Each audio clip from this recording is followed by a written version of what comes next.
자, 여러분, 우주가 있다는 걸 우리는 알아요. 그런데 그 우주에 가면 거기에 뭐가 없죠?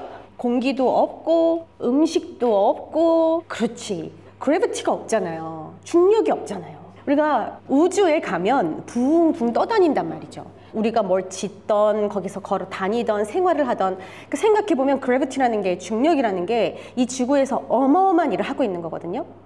이 그래비티는 우리가 창조한 게 아니고 우리가 컨트롤할 수 있는 게 아니잖아요. 저 정말 뜨고 싶거든요. 정말 날아가고 싶거든요. 정말 우주로 가고 싶거든요. 뭐 타는 거 말고, 뭐 타고 막 나가는 거 말고 진짜 그냥 이렇게 떠다니고 싶거든요. 근데 이 지구라는 게 그렇게 못해. 그냥 발이 붙어 있어. 그쵸? 그게 너무 답답한 거예요. 이 많은 공기가 있고, 이 많은 우주가 있고, 스페이스가 있는데 다 이 지구라는 곳에 딱 붙어가지고 그 안에서 바글바글 이렇게 살고 있잖아요. 우리가 이 그래비티를 없앨 수 없어요. 그것처럼 여러분, 구약에서 무엇을 얘기해놨냐면은, 구약은 어떻게 보면은 실패의 책이에요. 구약에 하나님이 실패했어요? 하나님이 변했습니까? 하나님은 약속했고 계속 그 길로 인도를 했어요. 그런데 사람이 그 인도를 잘 따라오지 않았어요. 자, 그런데 이스라엘 백성 봐봐요. 쭉 보면은 하나님의 인도를 받기 위해서 노력을 많이 했어요. 그런데 안 됐어요. 왜 그럴까요? 우리의 죄성, 우리의 죄가 그래비티처럼, 중력처럼 너무나도 우리가 없앨 수 없는, 그냥 꽉 차 있는 거예요. 우리 힘으로는 없앨 수 없는, 바로 그게 죄예요. 사실 구약에 있었던 사람들이 이집트에서 나와서 말도 안 되는 기적들을 경험하면서, 그러면서 나와서 광야에서 40년을 살면서 만나 메추라기 먹어가면서, 사실은 그러면서 장막을 짓고 장막을 풀고 자신의 모든 삶을 들여서 사실은 하나님을 따르던 사람들이었어요. 구약의 이스라엘 백성들이 노력하지 않은 게 아닙니다. 지금의 우리 삶으로는 비교도 할 수 없을 만큼 그 사람들은 하나님을 알았고 열심히 따랐던 사람들이에요. 그런데 참 놀라운 거는, 신약에 와서 예수님이 그 모든 것을 바꿔주셨는데 아직도 구약에 사는 사람들이 있단 말입니다. 그러니까 예를 들어 이제 지구에 종말이 왔어요. 다 이제 휴거되고 사단도 다 사라지고 다 끝. 자, 그 다음에 하나님이 이 그래비티를 없애줬어요. 자, 우주에 마음껏 돌아다녀. 저 다른 블랙홀도 가봐. 저 갤럭시도 가봐. 뭐 이러면서 하나님 우리를 막 다니게 했어요. 와, 멋있지 않습니까? 근데 그런데도 불구하고 그게 우리한테 익숙치 않고 자꾸만 이 지구에 붙어 있으려고 하고, 이게 붕 그냥 뜨면 되는데 안 뜨는 거야. 왜냐면 붕 떠서 어디로 내가 가버릴지 모르고 안 살아봤던 삶이기 때문에, 하나님이 그렇게 살으라고 해줬는데도, 그런 능력을 줬는데도 우리가 안 날아가고 계속 갤럭시 갔다 왔어? 좋겠다. 어때? I'm enough to hear that. 난 여기 있을게. 계속 들려줘. 이러고선 여기서 안 움직이고 그냥 여기서 살고 있는 거죠. 계속. 상상이 되세요, 여러분? 자, 다시 돌아오셔서 이렇게 미래의 삶을 예측해 준 게, 예를 들면 신약인 거예요. 그러니까 구약에 있는 사람들은 이렇게 미래 이야기를 했을 때, 너가 그렇게 살 거야, 막 블랙홀을 왔다 갔다 할 거고 막 타임머신을 타고 왔다 갔다 다 할 거야, 이런 얘기를 해줬을 때 구약에 있는 사람들은 상상을 못했단 말이에요. 그런 것처럼 예수님이 와서 우리를 다 자유롭게 해준다고? 우리가 율법을 따라서 이렇게 열심히 살지 않아도, 우리가 이렇게 막 하나님 찾고 만나고 맨날 하나님밖에 모르고 막 이렇게 구약에서 얼마나 열심히 살았어요? 그렇게 하지 않아도 항상 하나님이 내 안에 거하신다고? 그 전능하신 하나님, 그 무소부지하신 하나님이 나 안에 거하신다고? 나와 함께 삶을 산다고? 그 하나님이 예수님의 몸을 입고 오셔서 나를 위해 죽어주신다고? 이거는 지금 우리가 블랙홀을 왔다 갔다 하는 상상을 하는 것처럼 지금 그 사람들도 상상 자체를 못하는 일이었단 말이에요. 그런데 분명히 예언되어졌고 예수님도 분명히 예언한 대로 오셨단 말이죠. 그러니까 여러분, 우리가 지금 살고 있는 이 예수님을 언제고 영접할 수 있고 구원을 얻을 수 있고 전할 수 있고 그 능력으로 살 수 있는 이 삶은 지금 사실은 구약시대 사람들은 상상조차 못하는 일이었다는 거예요. 게다가 성령? 지금 성령의 시대에 살고 있는 우리는 이 성령이 우리의 삶을 다 하나하나 개입하시면서 상담해 주시고 인도해 주시고 다 알려주시고, 여러분 이런 삶은 구약에서 상상조차 못한 일이었어요. 요엘 선지자가 대충 이야기는 했죠.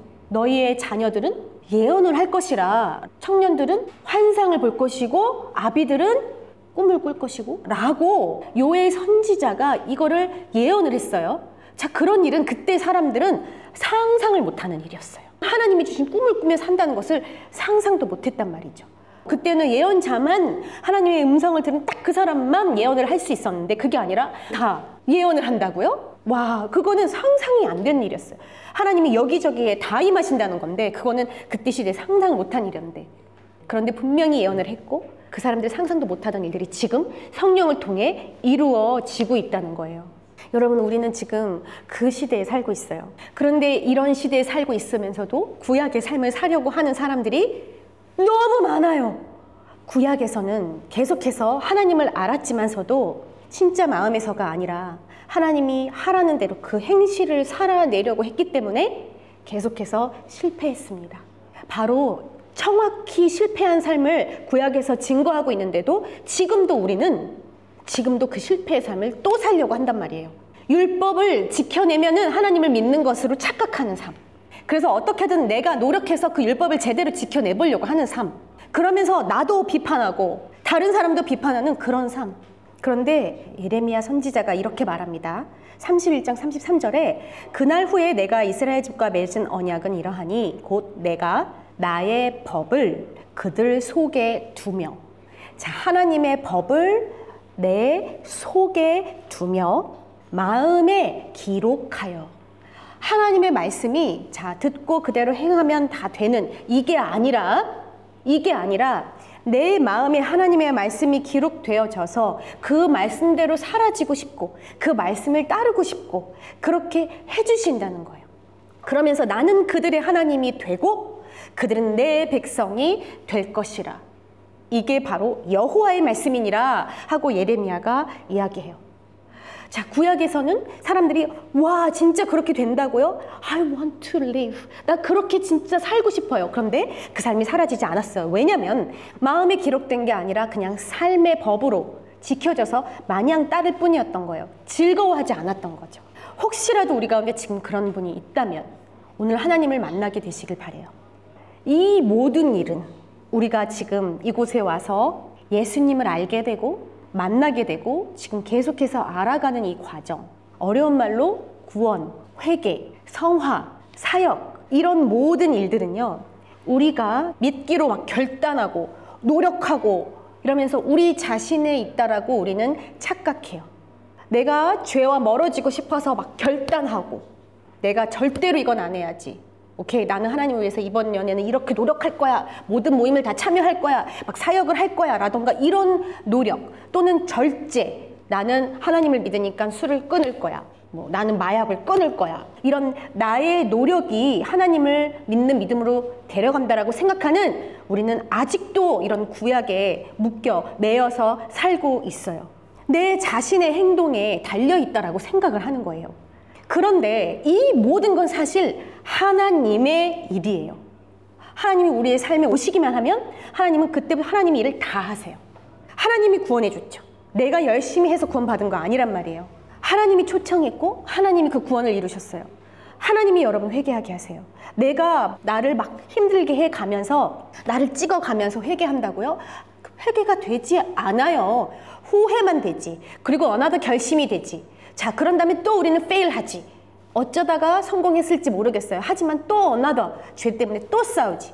우리는 계속해서 그러면서 결국에는 돌고 도는 그런 인생을 사는데 하나님은 우리에게 진짜 회개하게 하시고 다시는 그런 게 보기도 싫어지고 정말 진절머리가 나게 해버리면서 우리를 죄로부터 구원해 주시고, 그래서 그거로부터 이제는 계속해서 이겨내야 되는데 어떡하지? 이게 아니라 정말 프리하게 해주시고, 이게 하나님이 하시는 일이라는 거예요. 그리고 우리가 하나님을 알아가면 알아갈수록 그 다음에 우리 삶이 성화가 돼요. 하나님을 닮아가요. 우리가 괴로워하는 anger, anxiety, depression, loneliness 막 이런 것들로부터 하나님이 우리를 참 자유하게 해주시면서 하나님을 닮아가게 만들어요. joy, perfectness, holiness, 자꾸 하나님을 닮아가게 한다는 거죠. 이 모든 거를 우리가 막 노력해야 되는 줄로 우리는 착각해요. 자, 그게 바로 구약에서 이스라엘 백성들이 했던 실수. 그런데 우리는 또 그걸 반복하고 있단 말이에요. 이 모든 건 하나님이 해요. 자, 그렇다면 이제 이 질문을 많이 할 거예요. 그러면 나는 아무것도 안 해도 되네요? 이렇게 얘기하시는 분이 있어요. 하나님이 이렇게 주인이 돼서 사는 삶에 대해서 말씀을 나누겠습니다. 자, 먼저 하나님은 사람을 서포트하지 않아요. 하나님은 나를 서포트하지 않습니다. 하나님, 제가요 이 여자를, 이 남자를 만나고 싶은데요, 저 좀 도와주세요. 하나님은 절대 그런 것들을 서포트하지 않습니다. 내가 다 정해놓고 하나님 저 도와주세요, 그거는 내가 주인 된 삶이에요. 그래비티 같은 삶이란 말입니다. 그런데 하나님은 어떤 분이냐면 앞서가세요. 너 정말 나 신뢰하니? 그러면 내가 너를 너무 잘 알기 때문에 너에게 맞는 사람을 만나게 해줄게, 또는 내가 참으로 너의 그 다음 인생을 내가 인도해 줄게. 이렇게 하나님이 먼저 앞서가신단 말이죠. 자, 그렇다면 우리는 내가 어떤 디시전을 만들기 전에, 내가 막 노력을 하기 전에 하나님의 음성을 들어야겠죠. 하나님의 뜻을 따라야 되겠죠. 그렇죠? 왜냐하면 하나님은 나의 뜻을 서포트하는 분이 아니기 때문에. 우리의 그런 이런저런 생각들이 우리가 얼마나 사실은 가볍고, 사실은 지금 내가 욕심내는 것들이고, 사실은 그보다 하나님이 더 좋은 것을 예비해 주셨는데도 불구하고 우리는 때로는 내가 맞다, 아니 아주 자주 항상 내가 맞다, 그리고 내가 욕심내는 것들에 우리는 집중을 해요. 그러다 보면 진짜 내게 필요한 것, 진짜 하나님이 기뻐하시는 것들에서 우리는 자연스럽게 멀어진다는 거예요. 그렇기 때문에 하나님은 사람을 서포트하지 않습니다. 우리가 얼마나 가벼운 존재인데요. 하나님이 먼저 앞서가시고 우리에게 따라오기를 원하세요. 그것이 변하지 않는 완전한 하나님이 일하시는 방법이에요. 그렇기 때문에 우리는 하나님의 음성을 들을 수 있어야 되고요. 하나님을 의지할 수 있어야 돼요. 자, 신약에 와서 처음에 바리새인들이 그랬죠. 우리는 로마의 통치 아래서 우리를 구원해 줄 어떤 힘센 메시아를 원한다고요. 자, 내가 정해놓고 그런 메시아를 원했단 말이에요. 마구간에서 났으며 별거 아닌 동네에서 나서 별거 아닌 그냥 옷을 입고 사람들과 어울려 다니면서, 어부들이나 세리들이나 이런 죄인들과 어울려 다니면서 우리가 생각해 놓은 멋진 메시아가 아니라고 도리어 핍박하고 예수님을 십자가에 못 박았잖아요. 그렇기 때문에 바리새인들은 열심히 하나님을 믿고 따랐지만, 하나님에 대해서 수없이 연구하고 그 내용을 다 믿는다고 생각했지만, 그 믿음이 결국 자기의 믿음이었고 결국 그 예수를 십자가에 못 박는 일이 돼버렸다는 거예요. 그러니 여러분, 하나님에 대해 안다고, 하나님에 관한 내용을 빠삭하게 안다고 해서 그게 내 믿음이 되진 않아요.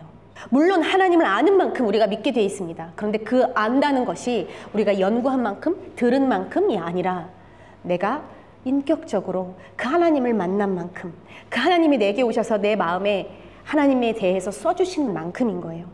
그렇기 때문에 여러분, 복음이라는 건 어떤 교리가 아닙니다. 우리가 지난주 계속 사도행전을 보고 있는데, 거기에 보면은 스데반 집사님이 이런 얘기를 해요. 7장에. 이 모든 우리의 앤세스터들이 어떻게 믿었냐면, 이러면서 아브라함 이야기부터 시작해가지고 모세 이야기, 요셉 이야기, 그 다음에 막 12지파 이야기, 이 모든 이야기를요 쫙 다 나열을 합니다. 그러니까 복음에 대해서, 역사에 대해서, 하나님에 대해서 모르지 않았어요. 다 알았어요. 그거를 다 설명하면서 복음을 전하는데, 결국 그 놀라운 사랑의 하나님이 우리 백성을 인도하셨고 결국에는 예수님을 우리에게 보내주셔서 그 예수님이 우리로 자유케 했어 라고 총 복음을 전해요. 그러면서 끝에 스데반 집사님이 뭐라고 하는 줄 아세요? 그 사람들에게 바로 이 구원의 예수를 죽인 사람들이 너네야 라고 얘기해요. 여러분한테 지금 너 종교가 뭐야? 하는 사람들한테 너 안에 예수가 없으면 너는 죄인이야 라고 얘기한 거예요. 와우, 엄청 강한 거죠. 그런데 그러면 크리스천들이 욕먹잖아요. 그러니까 저는 그렇게까지는 안 하고요, 일단 come to church 먼저 할래요, 이렇게 말하는 사람들이 있어요. 그 사람이 오늘 여러분한테 What is your religion? 하고 물어봤을 때는 그 사람에게 진짜 복음이 필요했을 수가 있어요. 그걸 나중에 누군가 다른 사람이 전해주는 게 아니라 여러분이 그 사람들에게 복음을 전해줄 수 있어야 돼요. 그 자리에서. 근데 그건 언제 가능한 줄 아세요? 하나님과 여러분이 정말 인격적인 만남이 있어서, 여러분 안에 하나님의 말씀을 새겨주셨을 때, 여러분 성령이 여러분의 입술과 영혼을 사용하셔서 복음을 전하게 하세요. 그게 우리 모두의 삶이 돼야 돼요. 자, 이렇게 이 모든 일을 하나님이 하세요. 이것은 이론만으로 이해되는 게 아니고 교리도 아니며 하나님을 인격적으로 만나는 그 만남에서부터 이 모든 것들이 시작돼요. 예수님에 대해서 안다는 건요, 여러분, 몇몇 가지 예수님에 대해서 아는 것으로는 부족합니다. 우리가 지금 서로에 대해서 알지만 정말 서로에 대해서 정말 저 사람이 내 안에 와서 정말 가족이 되고 또 나도 저 사람의 삶에 영향력이 있고 서로 함께 영향을 주고받는 이런 사람들이 되는 것, 그것은 사실 10년을 알아도 쉬운 일은 아닌 거예요. 저는 아직 성현이가 어떻게 사는지 몰라요. 막 궁금해서 물어는 봤어요. 방이 어느 정도 크기고 집이 좀 요러니까 집에서 찬양하기가 조금 쉽지 않고, 제가 상상은 하지만 막 또 가서 직접 만나고 이런 건 또 다르잖아요. 그쵸? 한 2주 전에는 셔윈 플랫메이트들에 대해서 물어봤어요. 밤 새벽 1~2시 일렉 기타 친대요. 그러면은 셔윈도 밤에 카운터도 되겠구나. 카운 사러 가자. 이번 주에 저는 요한이 월크데이에 같이 갔었어요. 그래서 항상 듣던 사장을 만났습니다. 그리고 같이 일하는 친구를 만났어요. 들었던 얘기랑은 너무 다른 거예요. 그리고 만나니까 와, 요한이가 이런 환경에서 일하고 있구나, 이런 사람들과 일을 하고 있구나, 이거를 또 어나더 레벨에서 알게 된 거죠. 그런 것처럼 우리가 서로에 대해서 안다는 게 그냥 들어서 아는 것, 그냥 봐서 아는 걸로는 안 되죠. 그런데 지금 이 세대는 가족에게도 내 마음을 안 여는, 이게 줄여지고 줄여져서 나를 아무에게도 알리지 않는, 우리 삶이 이렇게 이기적과 이렇게 나중심이 되어가는 거예요, 점점. 그런데 구약시대에 광야에서 살던 이스라엘 백성들을 생각해 보세요. 그 30만 명이 넘는 사람들이 우르르 다니면서 매일마다 같이 음식을, 만나를 주어서 같이 먹고 같이 성막을 만들고 텐트를 치고 텐트를 접고 같이 다니면서 서로에 대해서 얼마나 잘 알게 됐을 거예요. 그 광야에서 다른 거 볼 게 하나도 없거든. 하나님은 그걸 교회라고 불러요. 여러분, 지금 이 교회는 정말 우리의 모든 것들을 서로 함께 쉐어하고 나누면서 서로의 단점도 장점도 보고 나누면서 실제로 깊이 들어가서 서로를 알고 한 성령 안에 하나 되라고 주신 게 바로 교회예요. 그곳에 하나님이 임하신다고 했어요. 그러니 참으로 놀라운 곳이 바로 교회인 거예요. 사실 이 구약에도 하나님이 이런 광야에서 교회를 이루셨지만 그 교회가 결국에 제대로 되지 않았어요. 왜냐하면 이 교회 안에서 지금도 마찬가지인데 하나님의 말씀이 마음에 새겨지지 않고 그냥 journey다, 광야를 다니는 것처럼 지금도 그냥 교회 오고 그냥 하나님에 대해 조금 듣고 예수님에 대해서도 몇 가지 컬렉트하고 그 정도로 알고 산다면 여러분, 아무런 능력도 하나님을 알 수도 없는 거예요. 친구가 너 교회 다녀? 그래서 2년 됐어. 그랬더니 어떻게 2년이나 됐는데 하나님에 대해서 이렇게 몰라? 이런 얘기를 했다는 거예요. 그러니까 어디든 2년 정도 매주 다녔다면 너가 믿는다는 그 하나님에 대해서 다 알아야 되는 거 아니야? 이런 얘기를 했다는 거예요. 많이 들었을 거란 말이에요. 그런데 교리로도 알고 이론으로도 알지만 그게 진짜 내 안에서 하나님과 인격적으로 만나지지가 않았기 때문에 내가 진짜 하나님을 아나? 이런 질문을 한 거예요. 그래서 내가 아는 걸 얘기하고 싶은 게 아니라 내가 진짜 마음에 새겨진 그 하나님을 얘기하고 싶은데 그 하나님이 없다는 거예요. 그래서 우리가 예수님에 대해서 몇 가지 아는 거로는 예수님을 안다고 할 수가 없죠. 예수님과 진짜 인격적인 교제를 가져야만 하는 거예요. 그래서 십자가, 예수님, 죽음, 부활 이런 것에 대해서 우리가 추상적인 개념을 가지고 있거나 아니면 순서대로 진리를 나열하는 것은 복음이 아니라는 거예요. 정말 나를 위해서 십자가를 지신 예수님, 그 예수님을 진짜 만나고 근본적인 변화가 일어날 수밖에 없거든요. 그러면 그 예수님을 전하는 거예요. 이게 바로 인격적인 만남이라고 하는 거예요. 단순히 들어서 아는 예수님이 아니라 내 눈으로 예수님을 보았고 주목했고 또 손으로 만져본 것, 이렇게 정말 예수님을 인격적으로 만난 것, 이것이 바로 믿음의 시작이에요. 자, 이 주체가 누구라고요? 예수님이에요. 예수님이 와서 여러분을 만나주세요. 그래서 이 예수님을 만나면 우리는 그때부터 믿음의 여정이 시작이 돼요. 여러분, 이 삶을 시작하셨습니까? 만약에 시작하셨다면 자, 이 삶을 이제 깊이 들여다보겠습니다.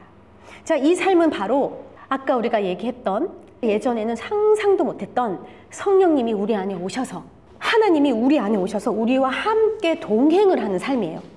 이 삶은 어떤 삶이냐면은 하나님을 따라서 사는 삶이에요. 하나님이 하라는 대로 이끌림을 받는 삶이에요. 이 삶을 어떻게 표현을 하냐면 너희의 욕심을 이루지 않는 삶이라고 이야기해요. 우리가 계속해서 내 욕심대로 살다 보면 우리는 결국 망해요. 갈라디아서 5장 이렇게 얘기합니다. 육체의 욕심은 성령을 거스르고 성령은 육체를 거스르나니 이들이 서로 대적함으로 너희가 원하는 것을 하지 못하게 하려 함이라. 너희가 만일 성령의 인도하시는 바가 되면 율법 아래에 있지 아니하리라. 여러분, 이 귀한 말씀이 너무나도 많은 것을 담고 있는데요. 하나님을 믿는데도 계속해서 여러분 안에 욕심이 일어난다면 이런 거예요. 하나님이 왜 내 삶을 서포트해 주지 않지? 하나님이 왜 내 인생을 도와주지 않지? 이러면서 하나님, 성령의 일들을 자꾸만 더 대적하게 되고, 그러면 그 욕심이 더 커지는 거예요.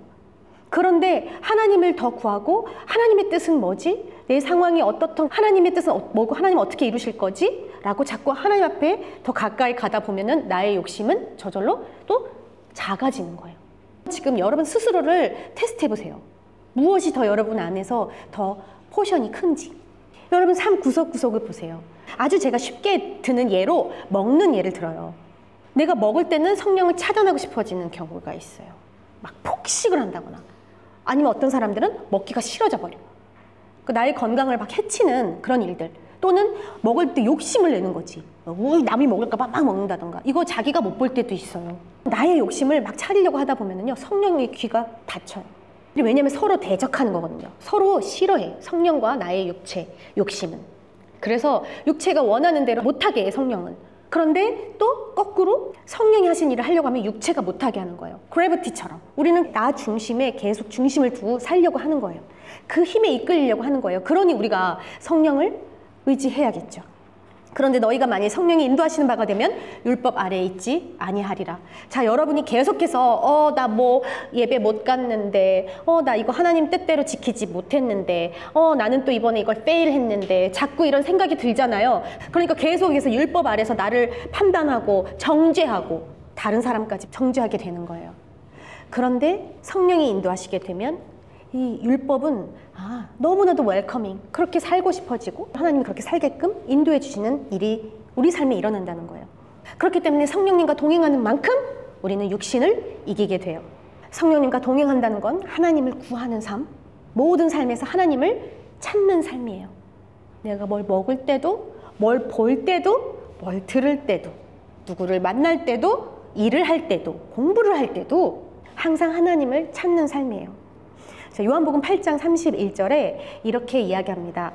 너희가 내 말에 거하면 참으로 내 제자가 되고.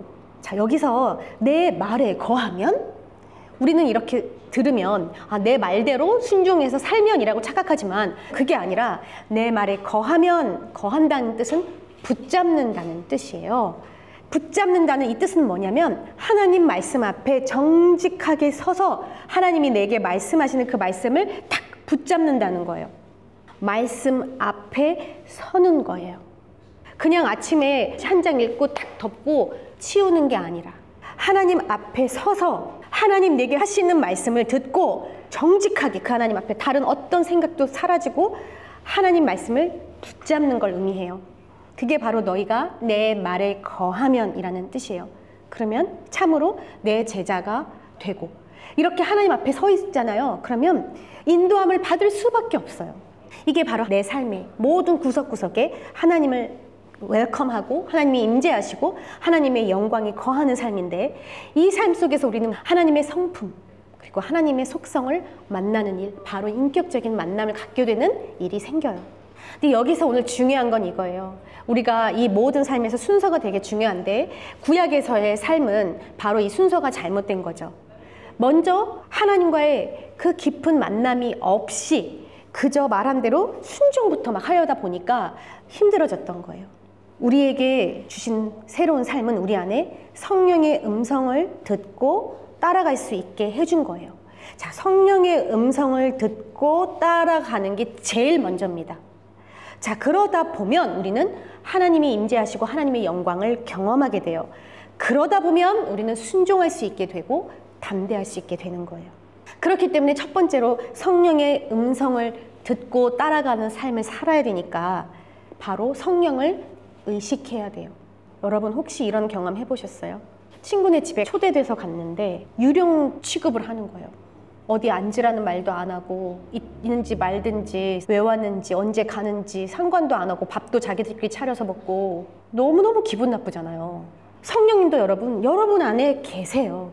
우리 안에 계시는데 우리가 성령을 마치 없는 분 취급을 하면서 내 멋대로 살다가 주일날 말씀 들을 때만 성령님, 저 하나님 말씀이 필요해요. 얘기해 주세요. 내가 필요할 때만 성령님, 저 오늘 들어야 되겠어요. 라고 하면 어떻겠어요?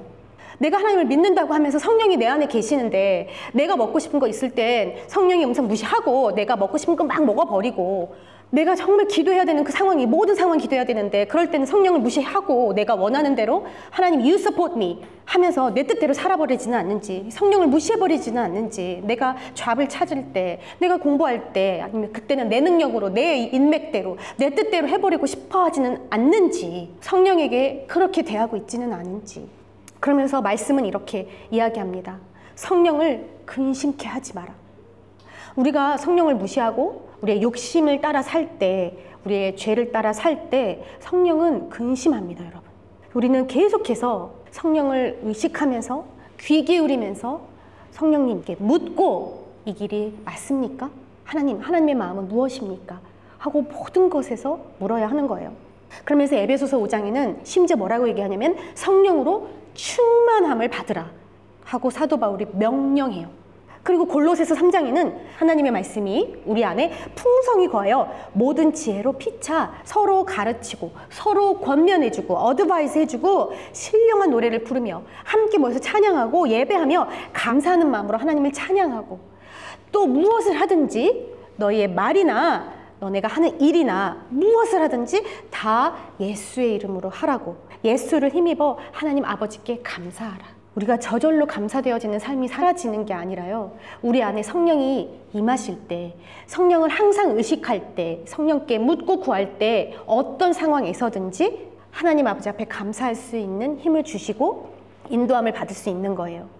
에베소서 6장 18절에 모든 기도와 간구를 하되 하나님 앞에 간절히 구하되 항상 성령 안에서 기도하고 우리에게 주어진 하나님이 주신 그 성령 안에서 기도하라는 거예요. 그러면 성령님이 우리를 인도해 주신다는 거죠. 그게 나의 욕심인지 그게 잘못된 간구인지 그리고 이를 위하여 깨어 구하기를 항상 힘쓰며 하나님 저 깨어 있고 싶어요.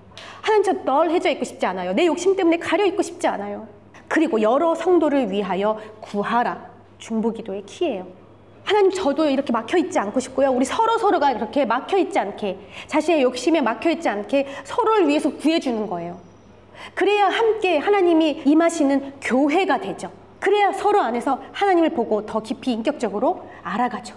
이 성령님이 임하시면 무슨 일이 일어나냐면 누가복음 4장 16절에서 21절에 이렇게 말씀해요. 예수님이 직접 말씀하시는 거예요. 평소 습관처럼 예배당 가서 이사야의 책을 펼쳐서 이렇게 읽었어요. 주님의 성령이 내게 내리셨다. 이것은 하나님께서 내게 기름을 부으셔서 가난한 자에게 복음을 전파하게 하려는 것이다. 포로들에게 자유를 선포하고 못 보는 자들에게 다시 볼 수 있음을 선포하고 억눌린 사람들에게 해방을 선포하려고 나를 보내셨다. 은혜의 해를 선포하라고 하셨다. 이 성경 말씀은 오늘 이 말씀을 듣는 사이에 이루어졌다. 아멘. 여러분 이런 일들이 우리의 삶 속에서 일어나야 합니다. 교회에 성령이 임하시잖아요. 그러면 이런 일들이 일어날 수밖에 없어요. 가난한 사람들에게 복음이 전해진다니까요. 사람의 마음이 얼마나 가난한 줄 아세요? 복음이 없으면 아무리 많은 것을 가지고 있어도 그 마음이 가난해요.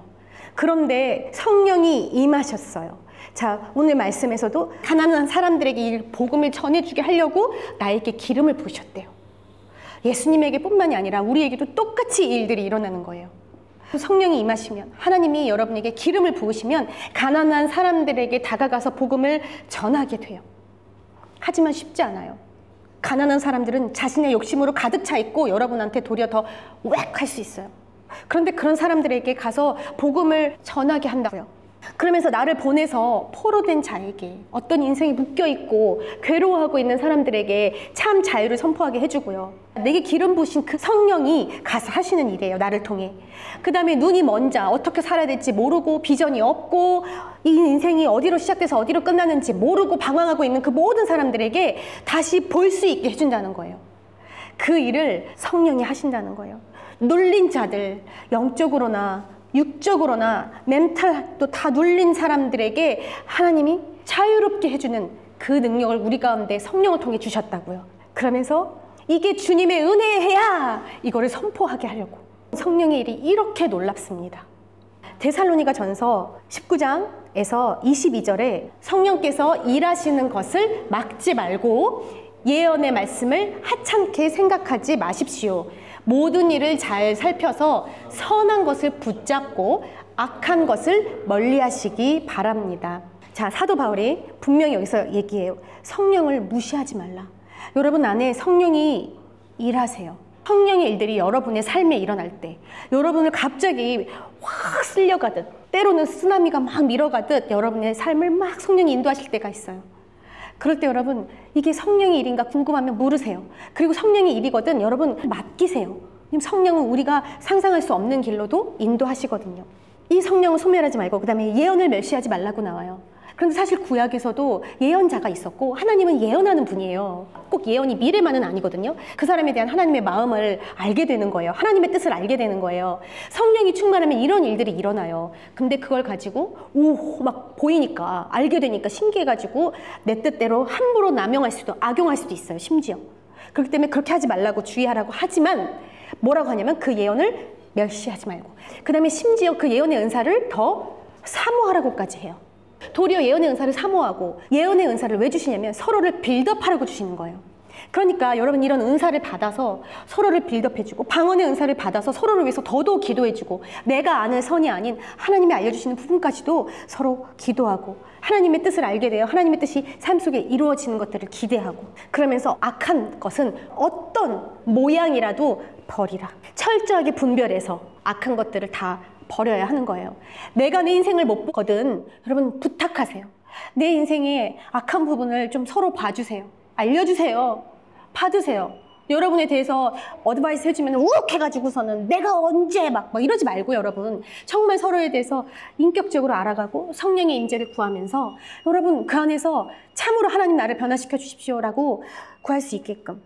왜냐하면 지금 이런 일들이 일어날 수 있는 이유는 우리가 은혜의 시대에 살고 있기 때문이에요. 말씀이 여러분 귀에, 여러분 마음에 새겨지기를 소망합니다.